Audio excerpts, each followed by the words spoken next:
سب نے 164 164 کا بیان حلفی سب کے میڈیا چینلز کی زینت بنا. میں رات دیکھتا رہا کہ وہ بیان حلفی میں کیا تھا. میں صرف آپ کو 2 لائنیں پڑھ کے بتانے لگا ہوں بیان حلفی کے. یہ جو بیان حلفی آپ سب کے پاس ہے, پیج نمبر 7 میں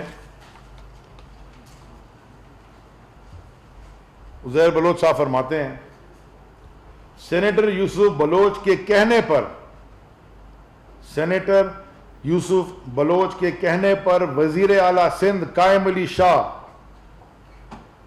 اور فریال تالپور سے ملا,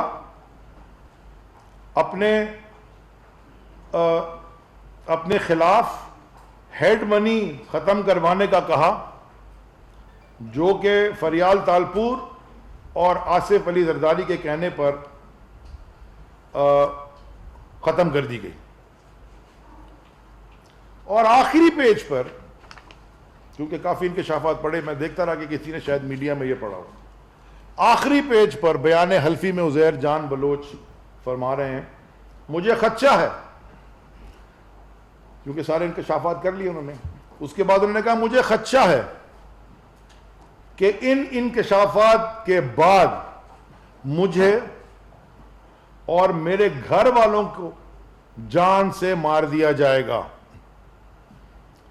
جس کے لیے میں درخواست کرتا ہوں کہ مکمل حفاظت کی جائے, کیونکہ مجھے, یہ میں بیان حلفی پڑھ رہا ہوں, کیونکہ مجھے آصف زرداری اور دیگر سیاسی لوگ بشمول جن کا ذکر میں نے اپنے بیان میں کہا ہے, ان سے انتقامی کارروائی کا خطرہ ہے.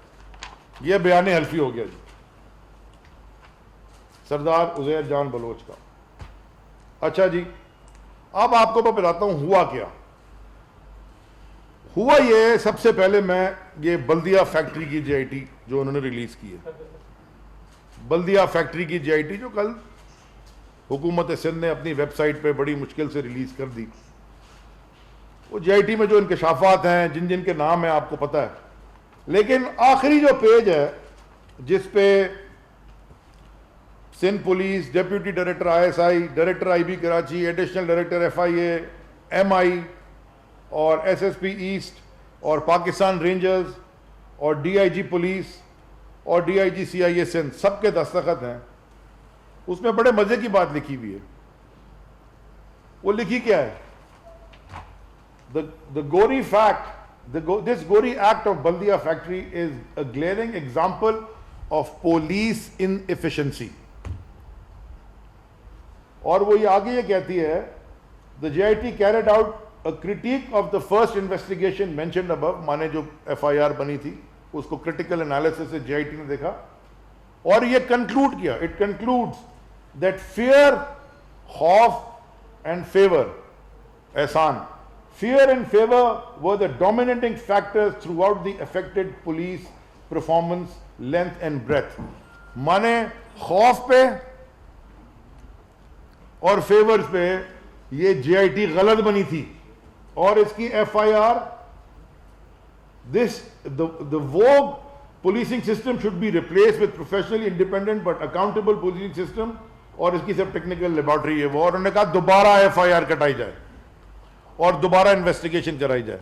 یہ جے آئی ٹی رپورٹ میں لکھا ہوا ہے, انہوں نے جو ریلیز کی ہے, جو میرے اس کو چھوڑ دیں, بعد میں جو بھی ہونے والا ہے. یہ ہوتا ہے اس ملک میں, ڈسٹرکشن آف انسٹیٹیوشنز کیسے ہوتے رہے, انسٹیٹیوشنز کی تباہی کیسے ہوتی رہی, وہ ایسی ہوتی رہی ہے کہ ایک اگلی رپورٹ ہے, یہ ایک سندھ پولیس کے ایس پی صاحب ہیں ڈاکٹر رضوان احمد, یہ میں نے اسمبلی میں لہرائی تھی اور دکھائی بھی تھی, جمع بھی کرا دوں گا. جب انہوں نے یہ رپورٹ نکالی, ان کا یہاں سے ٹرانسفر کر دیا گیا شکارپور, وہاں انہوں نے دوسری رپورٹ نکال دی کہ وہاں کیا ڈکیتیوں میں کون کون سیاسی لوگ انفلوئنس کر کے ڈاکوؤں کی سرپرستی کرتے رہے. میں آج کے پاکستان کی بات کر رہا ہوں بھیا, یہ 2018 جنوری کی رپورٹ ہے.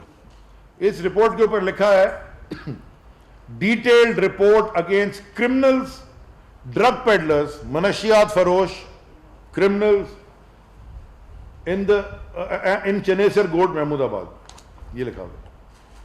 اب یہ میرا حلقہ ہے, یہ میرا حلقہ ہے چنیسر گوٹ, PS 104, اور یہ ان کی رپورٹ ہے, پولیس کی رپورٹ ہے. میں سندھ حکومت ہمارے PTI کے پاس نہیں ہے, اور اس پولیس, ایک ایماندار پولیس والا آ گیا, اس میں جو نام لکھے ہوئے ہیں, اس میں نام جو لکھا ہوا ہے ایک صاحب کا جن کا نام فرحان غنی ہے, ان کا موبائل نمبر بھی ہے. He is facilitator of drug peddlers, مانے وہ ڈرگ پیڈلر کو مدد کرتا ہے. And he is the brother of Saeed Ghani. یہ اسی حلقے سے MP بنے اور آج کل وزیر بھی ہیں. ایک بڑا اچھا سوال ایک ٹی وی اینکر نے پوچھا مجھ سے, یہ مظاہرے کا کہہ رہے, انہوں نے کہا جی آپ پہلے آ کے وزیر تعلیم اپنے حلقے کے جو اسکول ہیں اس پہ مجھ سے مناظرہ کر لیں. جب یہ انہوں نے رپورٹ لی تو کیا ہوا, فارغ کر دیا گیا, ٹرانسفر کر دیا گیا. اب آ جائیں جی عزیر بلوچ کی, نثار مرائی کی اور بلدیہ فیکٹری رپورٹ کی. جلدی سے میں آپ کو اگلے 2.5 منٹ میں بتا دوں. سارے میڈیا کے پاس اور سارے سوشل میڈیا میں یہ رپورٹ چلتی تھی. میں نے خط لکھا 2017 میں چیف سیکرٹری سندھ صاحب کو. ہم اس وقت الیکٹڈ نہیں تھے, ہم تو کامن سٹیزن تھے پاکستان کے, نہ وزیر تھے. میں نے ان سے کہا کہ یہ JIT reports right of information act کے تحت آپ مجھے دیجئے. موصوف نے خط کا جواب دینے سے بھی انکار کر دیا, کوئی بات ہی نہیں ہوئی, ڈیڈ سائلنس ہو گیا. دوبارہ خط لکھا, پھر جواب نہیں دیا. میں پھر چلا گیا سندھ ہائی کورٹ, میں نے پٹیشن فائل کر دی کیونکہ ماڈل ٹاؤن کی JIT پبلک ہو چکی تھی. رائٹ آف انفارمیشن ایکٹ کے تحت میرے پاس ایک کیس تھا سامنے. اکتوبر 2017 سے یہ کیس چلتا رہا اور کئی دفعہ بینچ ریکیوز بھی ہوا, ججز بدلتے بھی رہے, اور فائنلی 28 جنوری 2020 مانے اسی سال کے 28 جنوری 2020 میں سندھ ہائی کورٹ نے یہ حکم جاری کیا کہ یہ JIT رپورٹس پبلک کر دی جائیں. اس سے پہلے سندھ ہائی کورٹ نے سیلڈ انویلپ میں JIT رپورٹس منگائیں. آنریبل ججز نے وہ JIT رپورٹس پڑھی اور واپس سیل انویلپ میں سندھ حکومت کو واپس کر دیں. سندھ حکومت کا جو پلی تھی وہ بڑے مزے کی تھی کہ جی جو پلینٹف ہے, یعنی کہ میں علی زیدی, ان کا تو کوئی مارا ہی نہیں گیا بندہ, ان کو تو ڈائریکٹلی افیکٹ ہی نہیں ہوا, تو یہ کیوں JIT مانگ رہے ہیں. اور دوسرا کہ نیشنل سیکیورٹی جی جناب کوئی جیپٹی میں آ جائے گی اگر یہ JIT رپورٹ پبلک ہوگی. آنریبل ججز نے منگا کے پڑھی سیلڈ انویلپ میں, اور اسی سیلڈ انویلپ میں سیل کر کے واپس کر دیں کہ اس سے نیشنل سیکیورٹی کوئی خطرے میں نہیں آتی. اور اس کا مطلب ہے وہ یہ بھی مان گئے کہ جی ڈائریکٹلی افیکٹڈ بھی ہوں, کیونکہ دونوں ان کی چیزیں وہ کیس ہم جیت گئے. جو ایک آدمی اس شہر میں رہتا ہے اور یہ JIT رپورٹ جو ریلیز ہوئی ہیں, جو کی ہیں اس پہ بات کریں گے, پھر دوسری والی پہ بھی آپ کو بتاؤں گا. وہ کہہ رہی ہے کہ ایک آدمی جو کہ شاید پاکستان کی تاریخ میں بڑے گینگسٹرز میں یا بڑے جو بھی اس میں اس کا شمار ہونے لگا ہے, وہ پولیس والوں کے تبادلے کروا رہا ہے, بغدادی تھانے میں SHO اپنا لگوا رہا ہے, یہ سب لکھا ہوا ہے, آپ سب نے پڑھ لیا ہے. میں اس شہر کا رہائشی اور مجھے افیکٹ نہیں کر رہا کہ میرا تھانے دار یا میرا شہر کا SP ٹارگٹ کلنگ میں, قبضے میں, دنیا کے سب چیزوں میں گینگسٹرز کی مدد کرتا ہے. ہم تو ڈائریکٹلی افیکٹڈ ہو گئے, ہم اس شہر کے باشندے ہیں. انہوں نے جی جب یہ حکم آ گیا, انہوں نے JITs پھر بھی ریلیز نہیں کی. 1 مہینہ گزر گیا, 28 فروری بھی گزر گئی, مارچ آ گئی.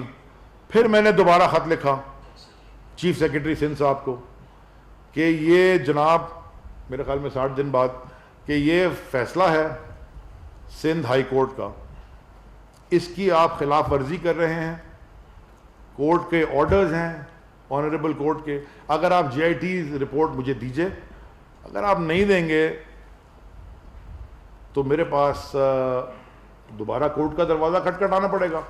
جب انہوں نے اس کا بھی جواب نہیں دیا اور نہیں دی JITs, میں نے کنٹیمپٹ آف کورٹ کی پٹیشن فائل کر دی. یاد رہے کہ انہی کے ایک وزیر اعظم یوسف Raza Gilani contempt of court میں فارغ ہوئے تھے خط نہ لکھنے پہ, آرڈر سپریم کورٹ کے نہ ماننے پہ. تو میں نے بھی جے آئی ٹی کے لیے درخواست کر دی. کچھ دن بعد پتا چلا جب کنٹمپٹ کی ہیئرنگ تھی پہلی, انہوں نے نوٹس ایشو کر دیے کنٹمپٹ کے Sindh honourable Sindh high court نے سندھ گورنمنٹ کو, چیف سیکرٹری صاحب کو. جب ہیئرنگ سے 2 دن پہلے سندھ حکومت سپریم کورٹ میں اپیل میں چلے گی, جو کہ ان کا حق ہے, قانونی حق ہے, اور جو گراؤنڈز انہوں نے لیے ہیں وہ بھی میرے سامنے ہیں, بڑے مزے کے گراؤنڈز ہیں, اور انہوں نے جتنے بھی گراؤنڈز انہوں نے لیے ہیں وہ سارے سندھ ہائی کورٹ کے آرڈر کو ریجیکٹ کیا, اور انہوں نے کہا کہ جی آپ سپریم کورٹ میں جا کے ہم کریں گے. جب اسمبلی میں ہم گئے, میں نے یہ سوچا کہ میرے شہر کے لوگوں نے عمران خان کے نام پہ مجھے ووٹ دے کے اسمبلی میں بھیجا ہے, اور جب اسمبلی میں بھیجا ہے تو ان کی رہنما ان کو ریپرزینٹ کرنے کے لیے بھیجا ہے. تو میں نے یہ کہا کہ یہ بات ایسے ختم نہیں ہوگی, اس کو نیشنل اسمبلی کے فلور پہ میں ڈسکس کرنا چاہتا ہوں کہ وہ جو میرے ساتھ وہ دوسری طرف بیٹھ کے بجٹ کے اوپر تقریریں کر رہے ہیں, بجٹ پہ تقریر فرما رہے ہیں بہت سارے کوئی لوگ موصوف ہے, وہ تو جے آئی ٹی میں وہ تو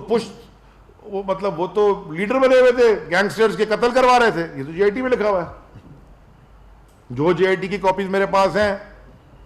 تو میں نے اسپیکر صاحب سے کہا کہ اسپیکر صاحب یہ جو تقریر آپ نے ساری سنی, اب آ جائیں جی جو انہوں نے عزیر جان بلوچ کی جے آئی ٹی ریلیز کی ہے,